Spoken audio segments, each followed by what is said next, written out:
بسم اللہ الرحمن الرحیم۔ ویلکم ٹو روحانی پرواز۔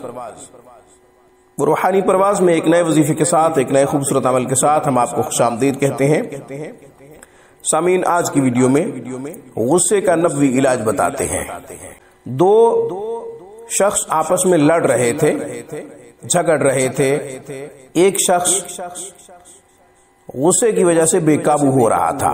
رسول اللہ صلی اللہ علیہ وسلم نے ارشاد فرمایا کہ میں ایسا کلمہ بتاؤں جس سے غصہ قابو ہو جائے گا اور اپنے اوپر اختیار ہوگا۔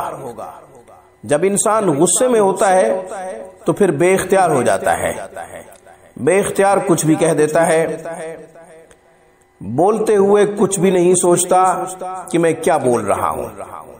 رسول اللہ صلی اللہ علیہ وسلم نے جو کلمہ بتایا وہ یہ ہے، اعوذ باللہ من الشیطان الرجیم۔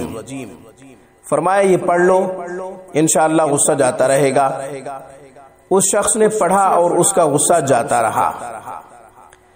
یہاں پر یہ بتا دوں کہ مریض کو غصہ جلدی آتا ہے، بچے کو غصہ جلدی آتا ہے، عورت کو غصہ جلدی آتا ہے، بوڑھے کو بھی غصہ جلدی آتا ہے، اور ڈسیبل جو ہوتا ہے اس کو بھی غصہ جلدی آتا ہے، کیونکہ ان افراد کے اندر کمزوری پائی جاتی ہے۔ جن افراد کے اندر کمزوری پائی جائے گی ان کو غصہ جلدی آئے گا۔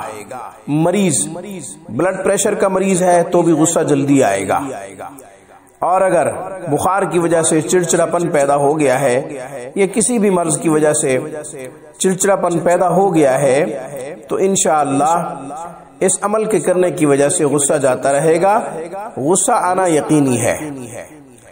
سامعین، ایک تو یہ عمل کرے، دوسرا جہاں کھڑا ہے وہاں سے ہٹ جائے، اپنی حالت بدل لے، کھڑا ہے تو بیٹھ جائے، بیٹھا ہے تو کھڑا ہو جائے، یا پھر نماز کا وضو کر لے۔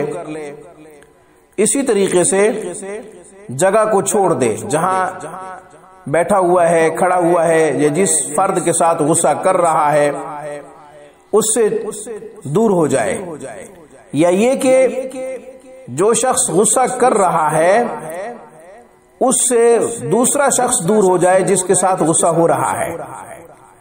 انشاءاللہ نقصان سے بچ جائیں گے، گالم گلوچ سے بھی بچ جائیں گے، شیطانی حملوں سے بچ جائیں گے انشاءاللہ۔ آج کی ویڈیو میں بس اتنا ہی۔ روحانی پرواز کو سبسکرائب کیجئے، ہماری تمام ویڈیوز کی اپڈیٹ حاصل کرنے کے لیے گھنٹی کے بٹن کو دبا دیجئے۔ السلام علیکم ورحمۃ اللہ وبرکاتہ۔